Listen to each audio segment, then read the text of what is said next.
Olá, seja muito bem-vindo aqui ao meu canal no YouTube.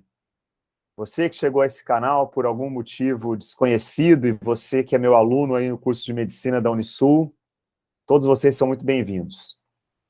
Essa aula especificamente sobre a escuta psicanalítica na clínica do médico de família e comunidade foi uma aula que originalmente era um trabalho apresentado no 7º Congresso Sul-Brasileiro de Medicina de Família e Comunidade, cuja logo eu apresento aí para vocês. Esse congresso ocorreu no começo do mês de setembro, neste ano de 2022, na gloriosa cidade de Porto Alegre, capital do Rio Grande do Sul. Então vocês vão ter algumas fotos aí da bela cidade gaúcha durante a apresentação. Interessante notar também, para quem não esteve no congresso, que o tema do congresso era a atenção primária desafiada e a reinvenção do cuidado.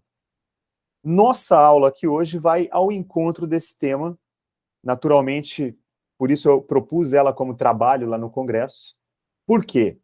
Hoje nós estamos vivendo um momento em que a clínica médica, especialmente a clínica da atenção primária, ela exige uma nova perspectiva, uma nova forma de atuação do médico.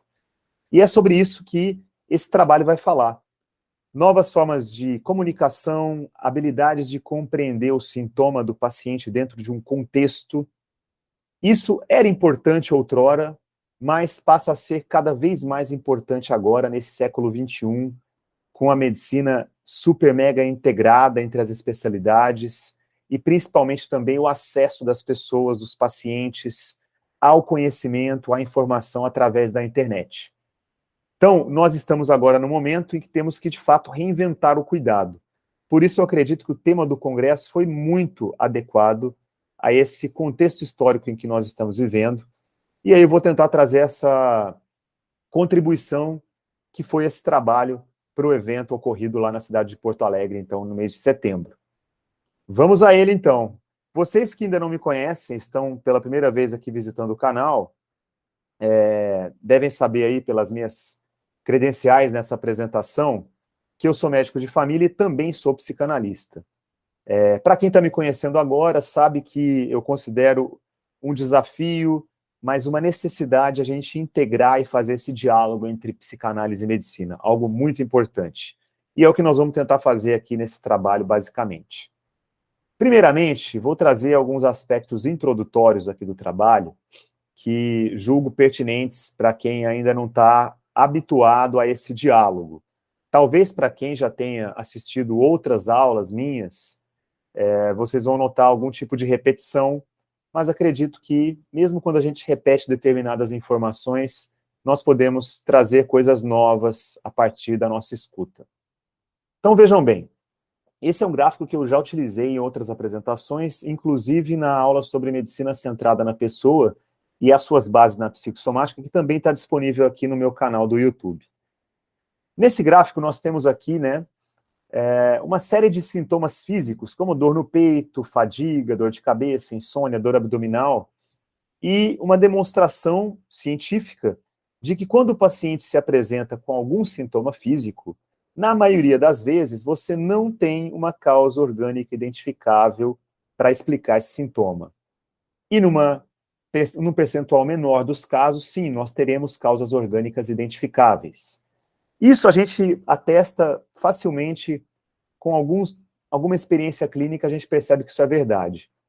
O que eu quero enfatizar aqui, mostrando esse gráfico novamente para quem já tinha visto ele, é que nós precisamos, enquanto médicos, saber, claro, reconhecer, identificar e tratar ou encaminhar para o tratamento aquele paciente que tem uma doença orgânica identificável, mas nós também temos que saber manejar aqueles pacientes que têm queixas somáticas, mas que não têm uma alteração anatômica ou laboratorial ou de exame de imagem que explique aquele sintoma.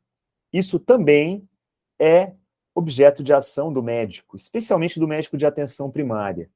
E aqui, nesse caso clínico que eu vou apresentar para vocês, para exemplificar a importância da escuta psicanalítica na clínica do médico de família, isso ficará muito claro. Continuando aqui no nosso aspecto introdutório, eu vou trazer aqui um link entre a psicanálise e a medicina. Coisas também que eu já fiz em outras apresentações, mas volto a dizer, né? As apresentações nunca são uma igual à outra. Eu trago aqui, então, uma foto do Freud, que foi, claro, o pai da psicanálise, e eu ponho ele aqui para lembrar vocês, ou para apresentar essa informação para quem ainda não sabe, que a psicanálise ela foi criada a partir da medicina. Freud era médico, era neurologista, e justamente porque ele se deparava com um desafio de manejar as pacientes com histeria, naquele final de século XIX, quando a psicanálise foi criada, é que hoje a gente pode trazer essa mesma motivação que Freud tinha de conseguir escutar o que estava por trás daquele sintoma corporal, a gente pode continuar aplicando hoje na medicina. Embora não tenhamos os mesmos padrões de apresentação da histeria do que tínhamos naquela época, porque nossa sociedade mudou muito, nós ainda temos a histeria e as enfermidades que advêm dela, digamos assim, como aquelas que afetam o corpo sem provocar lesão de órgão, como um grande desafio para a clínica médica. Temos aí a fibromialgia, transtorno do pânico, síndrome do intestino irritável, as cefaleias sem lesão intracraniana, como diversas situações em que você pode ter, não digo talvez uma histeria da modernidade, mas nós temos aí formas contemporâneas de sintomas parecidos com o da histeria e, por que não, manifestações histéricas, talvez. Trago também aqui um outro expoente da psicanálise, que foi o Jacques Lacan, psicanalista francês. Ele fez uma releitura da obra do Freud e avançou no conhecimento que Freud trouxe. E talvez uma das coisas mais importantes do Lacan é entendermos que o inconsciente se estrutura como linguagem. E a linguagem, muitas vezes, tem formas diversas de expressão, sendo que uma delas é através do real do corpo. E se não nos debruçarmos por aquelas coisas do imaginário, do simbólico, que também atravessam esse corpo, nós não conseguiremos, de fato, atuar terapeuticamente sobre o real do corpo. Então, a psicanálise já trouxe para a gente, né, essa importância da subjetividade, de conseguir dar nome, verbalizar aquilo que está sendo dito de outra forma, que não através de palavras inicialmente. E é por isso que a medicina pode e deve se apropriar disso para tratar os pacientes que têm sintomas corporais, sejam aqueles que têm sintomas que afetam o corpo sem alterar a sua anatomia, quanto aqueles outros que também têm as suas lesões anatômicas já descritas. Aqui agora eu trago uma foto do Ian McQueeney para lembrarmos que o Ian McQueeney, um médico de família canadense, foi o cara que criou, estruturou, juntamente com outros pesquisadores, o método clínico centrado na pessoa. Embora Ian McQueeney não tivesse sido um psicanalista, ele era um médico que dialogou bastante com um outro médico que era psicanalista, que era o Michael Balint. E aí eu faço já essa ponte, esse diálogo da medicina com a psicanálise. Por quê? Freud e Lacan, em determinado momento, deixaram a medicina para trabalhar só com a psicanálise, praticamente. Ian McQueeney trabalhava só como médico e atentava para essa questão importante da subjetividade dentro do ato médico. E o Michael Balint, durante a carreira dele, ele trabalhou e escreveu tanto conteúdos de medicina quanto de psicanálise. E podemos, então, entender o Michael Balint como um cara que foi um dos pioneiros da medicina psicossomática e ele foi o criador do termo medicina centrada na pessoa.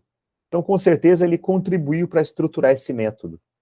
Aqui nesse trabalho eu quero mostrar para vocês uma forma de agir que certamente não é psicanálise, mas sim um recurso da psicanálise aplicado à área de atuação do médico. E o Michael Balint acreditava que isso era possível. Ele achava que os médicos não precisavam ser psicanalistas necessariamente para poder trazer um pouco da escuta analítica para suas consultas.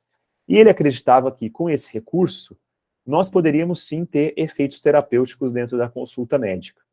Basicamente é isso que eu vou querer demonstrar aqui nesse trabalho, sempre enfatizando que a escuta psicanalítica dentro da consulta médica não é a psicanálise em si, mas ela também pode ter uma contribuição importante para esses pacientes que clamam para que seja ouvida a sua subjetividade.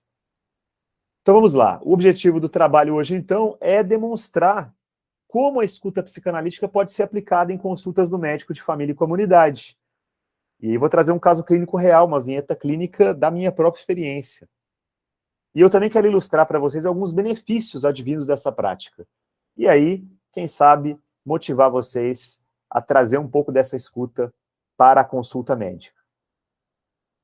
A metodologia que eu vou utilizar, que eu utilizei, né, quando apresentei esse trabalho no congresso, partindo dessas referências teóricas da psicanálise e da medicina psicossomática, que eu apresentei no slide anterior, que são precursoras da medicina centrada na pessoa, vou mostrar para vocês, então, um caso clínico em que essa escuta foi utilizada, a escuta psicanalítica, e ficará demonstrada a importância para o melhor manejo da situação clínica quando a gente escuta dessa maneira. Lembrando que vocês já vão perceber aí que existe, né, uma certa simbiose entre o método clínico centrado na pessoa e a escuta psicanalítica, e de fato anda muito próximo uma coisa da outra. Mas para a gente ter a escuta psicanalítica é preciso também ir um pouco além do que são o passo a passo do método, para a gente poder identificar, assim, aspectos sutis do que é trazer a psicanálise para dentro da clínica médica também. Então, eu vou trabalhar com vocês hoje aqui o caso de J. J, claro, inicial da minha paciente. Por questões do sigilo médico, o nome dela não será divulgado, mas isso não vai impedir vocês de entenderem o caso e aproveitarem com a história dela, né? Então, essa paciente, ela chegou ao meu consultório com uma queixa de sintomas bastante inespecíficos, que são esses que estão descritos aí. Ela se queixava de cansaço, de sonolência, de perda de peso, parestesias, que são os formigamentos em mãos, e uma lentificação do pensamento. Todos esses sintomas tendo iniciado junto há 30 dias atrás. E claro, né, no primeiro momento nós vamos começar a pensar em diagnósticos diferenciais, já pela forma como se apresentam os sintomas, e vocês vão perceber que esses sintomas são algo erráticos, porque quando você fala de cansaço e sonolência, você pode pensar, por exemplo, em hipotireoidismo. Mas falar em perda de peso, você já vai pensar no contrário dele, que seria o hipertireoidismo. Você pode pensar em anemia, em um cansaço, uma fadiga, talvez relacionada ao ambiente de trabalho dela, pode pensar também em anemia, né? Uma série de coisas. E fomos ali, então, examinando a paciente, ela tinha um exame físico completamente normal, sinais vitais normais, uma mulher que se vestia bem, que tinha uma preocupação com a sua apresentação pessoal, que fazia pensar que ela não estava realmente deprimida, né? Uma pessoa que trabalhava, ela ou trabalha ainda, né? Não sei se continua trabalhando, numa coisa que aparentemente ela gostava, e ela tinha também exames complementares normais, que foram obviamente solicitados para investigar esses diagnósticos diferenciais. Então tínhamos ali uma série de aspectos que nos remetia a uma situação que poderia ser uma queixa somática sem ter uma doença orgânica aparente, né? E aí a gente sabe que é importante entrar com aspectos da subjetividade para entender melhor o contexto, mas também é importante a gente saber se havia, na época em que começaram os sintomas, algo mais, né, relacionado ao que pudesse ter acontecido na vida dela. E aí a gente tinha uma informação muito importante. Ela vinha sofrendo de enxaqueca crônica já há alguns anos, e há cerca de 30 dias, um pouco mais que isso, ou seja, logo antes de começarem os sintomas, ela iniciou um tratamento para essa enxaqueca crônica com o topiramato. O topiramato, um medicamento que originalmente, né, na sua bula, não é descrita a ação terapêutica dele como um anti-enxaquecoso, mas ele começou-se a usar ele, né, de forma off-label para tratamento de enxaqueca crônica. E alguns pacientes têm uma resposta favorável com essa medicação para enxaqueca. Só que sabemos também que o topiramato, ele é um medicamento cheio de efeitos adversos. E, para nossa surpresa, né, como tinha essa correlação temporal, os sintomas dela começaram logo depois dela iniciar o tratamento com esse medicamento, a gente foi lá olhar a bula, e todos esses sintomas que a paciente J relatava estavam presentes na bula. Ou seja, tínhamos aí um grande suspeito para os sintomas dela, tá? O que nós fizemos então, né? Optamos por uma desprescrição desse medicamento. Essa desprescrição, claro, teria que ser substituída por alguma coisa, porque poderia ser retirado o remédio e isso ter um efeito rebote, ela começar a ter crise de enxaqueca mais forte. Então, eu deixei para a paciente uma medicação sintomática, que eu não me lembro na época se foi um sumatriptano ou um anti-inflamatório, para que ela utilizasse, né, em determinados momentos ali que ela tivesse dor de cabeça, até que ela pudesse voltar no retorno. Foi no retorno que ela me apresentou os resultados de exames normais, e foi no retorno também que ela me disse que ela tinha melhorado dos sintomas após a suspensão do topiramato. Ela teve crise de dor de cabeça nesse período, mas não foram assim tão limitantes, ela não precisou de procurar atendimento de emergência, mas precisou de usar o medicamento em 2 ou 3 ocasiões para abortar a crise, aí ela utilizou o remédio que eu tinha prescrito. Então, sabendo disso, né, que poderia ser o medicamento utilizado para enxaqueca crônica, era importante dar atenção para esse sintoma. A enxaqueca crônica, como eu já falei para vocês mais cedo aqui hoje nessa apresentação, é uma queixa somática que não envolve uma lesão de órgão. Ou seja, você pode fazer uma tomografia, uma ressonância do crânio, que nós não vamos encontrar habitualmente uma alteração física que explique a enxaqueca. Então era preciso escutar a subjetividade por trás desse sintoma. E aí eu fui perguntar para ela, né, Jota, há quanto tempo mais ou menos você sofre de enxaqueca? E aí ela disse, mais ou menos uns 9 para 10 anos, já era uma enxaqueca muito crônica mesmo. Eu perguntei, e o que aconteceu nessa época na sua vida, mais ou menos? E aí ela lembrou rapidamente que foi a época em que nasceu a filha dela. Ela tinha uma filha que hoje está com 9 anos de idade, e eu falei, tá, e o que mudou depois que nasceu a sua filha? E aí ela começou a puxar outras coisas, né? Puxou a informação, né, de que depois que a filha dela nasceu, ela se afastou sexualmente do marido. Porque desde que a filha nasceu, ela dormia na cama entre os dois. E, pasmem, ela dorme até hoje, dormia até o momento daquela consulta, né?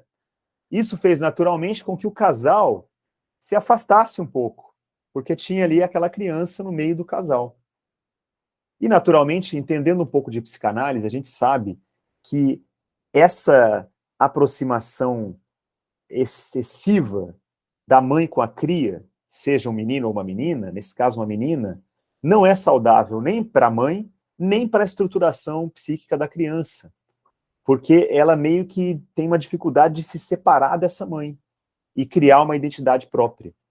Então, esse processo de separação do bebê da mãe, que deve ser feito aos poucos e gradativamente, o processo do desmame, que também deve ser feito aos poucos e gradativamente, propicia com que a criança se dê conta da falta, que a falta exerça uma ação importante na psique dessa criança, e ela possa, assim, ser um ser desejante, né, um ser desejante por si mesmo, e naturalmente que a situação aqui era muito singular, né, tinha essa questão da criança estar dormindo ali entre os pais, e na hora do sono isso acontecer, mas ela não era uma criança tão assim grudada nessa mãe a ponto de ter se transformado numa criança psicótica, pelo menos não até então. E aí, quando ela estava me contando essa história, eu falei, olha, isso pode provavelmente ter afetado muito você e seu marido, e você está me dizendo aqui que existe uma relação temporal entre a sua enxaqueca e a presença da sua filha na sua vida. Quando a gente diz que há uma relação temporal, é uma relação daquilo que está sendo colocado pelo paciente. Não estou inventando uma coisa, e não estou dizendo com isso que a enxaqueca seja causada por essa presença da filha. quando a gente fala de psicanálise, de medicina psicossomática, estamos trabalhando com questões de associação livre e de relações de causalidade, mas não de causa e efeito muito simplórias. Mas, quando eu falei isso para ela também trouxe a seguinte reflexão, o insight que ela teve. Doutor Bruno, parece que eu não cortei o cordão com a minha filha. E aí, isso gerou uma reflexão muito importante nela. Porque quando ela falou essa frase, eu disse para ela, pois é, Jota, e esse corte do cordão, ele é essencial à vida. Nenhuma criança que sai do ventre da mãe e tem o seu cordão mantido vai conseguir sobreviver. Ela precisa desse corte. E, naturalmente, o cordão físico já tinha sido cortado, mas ainda havia esse cordão simbólico aí acontecendo, esse cordão imaginário, que precisava de um corte, para que talvez o sintoma dela cessasse, e para que a filha, principalmente, pudesse ter uma estruturação psíquica mais separada dessa mãe. Isso seria muito saudável para ela. Então, claro, né, entre essa primeira consulta e o retorno da paciente, ela mencionou para mim que houve choro, houve lágrimas, mas depois de uns dias, a filha dela conseguiu dormir no quarto dela. Ela precisou ser forte, tanto a filha quanto a mãe, para que essa separação de fato acontecesse, né? Precisou de muita conversa, e talvez isso propiciou uma não menos necessária aproximação entre essa mulher e o marido dela, porque aqui não havia uma questão de que ela não desejasse mais o marido, pelo contrário, ela desejava ele, só não conseguia se relacionar mais da forma como gostariam, porque existia esse intruso ali no meio dos dois.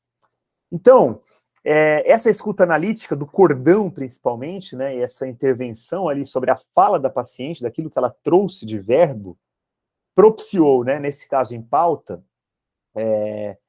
que essa paciente realizasse importantes elaborações psíquicas. A frase, eu não cortei o cordão com a minha filha, veio dela. Não foi uma frase que eu, como médico, trouxe ali para ela no dia. As elaborações que ela fez, psíquicas, resultaram na compreensão de um sintoma crônico ligado a questões da sua sexualidade, que era a enxaqueca.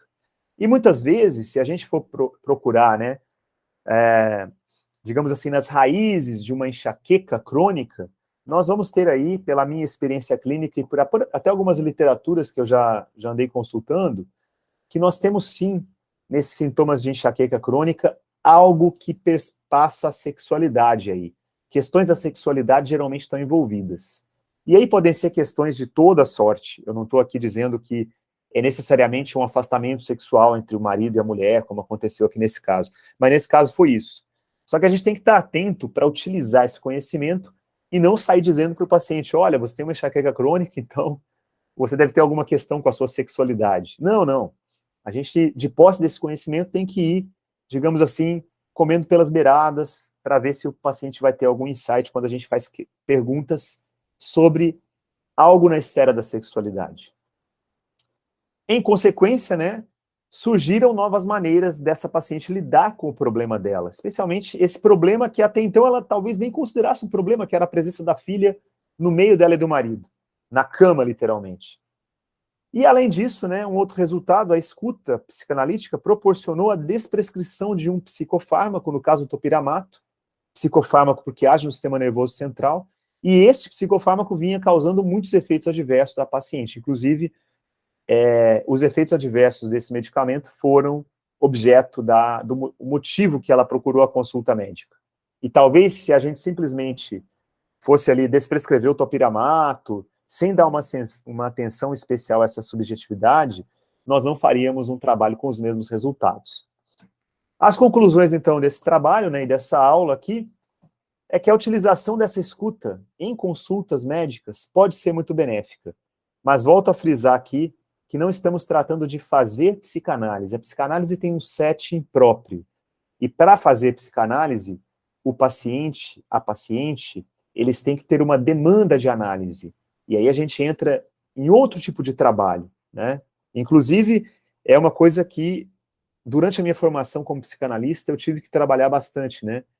Saber quando eu estou ocupando a posição de médico, quando eu estou ocupando a posição de analista, porque são duas posições muito diferentes, são profissionais que vão ser procurados em situações muito diferentes. A maioria das pessoas que procuram o atendimento do médico, muitas vezes não querem, inconscientemente, resolver o seu sintoma. Elas querem trazer uma demanda, querem ser ouvidas, mas elas não estão trazendo uma demanda de análise. Às vezes a consulta médica pode gerar uma demanda de análise, mas numa proporção muito pequena dos casos. Uma outra conclusão que eu deixo para vocês aqui desse trabalho é que no cenário da medicina de família, as condições para utilizar a escuta psicanalítica são mais favoráveis, justamente porque, além dos profissionais terem o treinamento no método clínico centrado na pessoa, não existe nenhuma residência de medicina de família que faça jus a esse nome, que não tenha medicina centrada na pessoa na sua grade curricular.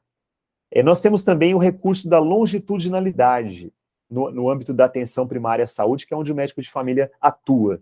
A longitudinalidade é esse recurso, né, que temos de trazer o paciente novamente para a consulta, acompanhar o caso ao longo do tempo e não ficar com aquela pressa de resolver a situação no primeiro contato. Nós podemos e devemos utilizar esse recurso da demora permitida, né?